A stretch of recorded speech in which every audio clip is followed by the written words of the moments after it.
এখানে এই যে কাপগুলি ধুয়ে রাখছি সকালে নাস্তা করার পরে। এইটা একটা তো আগের দিনই ধুয়েছি, এটা পরিষ্কার আছে। আর এই যে আজকে এটা ধুয়ে দিলাম। আর এই যে মশলার ডিব্বাগুলি যেটা যেভাবে ছিল সেটা সেভাবে রাখলাম ধুয়ে। সবগুলি ডিব্বা ধুয়ে দিয়েছি। চামিচগুলিকে এদিকে রাখছি, চামিচগুলিও সব ধুয়ে দিছি। আর এই যে পুরো রান্নাঘরটা পরিষ্কার করে নিলাম, চুলাটাও পরিষ্কার করছি। এখন শুধু রান্না করলেই হয় আর সব কাজ শেষ। একদম পরিষ্কার। এখানে ওর বাবা কিছু বাজার করে দিয়ে গেল, মাছ কিনে দিয়ে গেছে। মাছটা বাজার থেকেই কেটে নিয়ে আইছে। এখন আমি শুধু ধুয়ে নিব। আর এইখানে আছে একটা মুরগি, মুরগিটা এখন কাটবো। আর আছে পটল কিনে নিয়ে আইছে।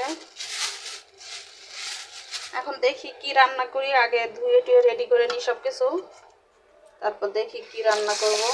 মাছটা কিছুক্ষণ ভিজানো থাক, ততক্ষণ আমি মুরগিটা কাটে নিই। আর এইখানে নিয়ে নিছি বক্স, বক্সের ভিতরে করে রাখবো সব কিছু। আমি তাড়াতাড়ি করে মুরগিটা কাটি। এই দেখেন সব কিছু কাটা ধোয়া শেষ। এই যে মুরগিগুলিকে 2 বাটিতে করে নিছি। আর এইখানে কয় পিস মুরগির মাংস রেখে দিছি লুডুসে দেওয়ার জন্য বা পাস্তায় দেওয়ার জন্য।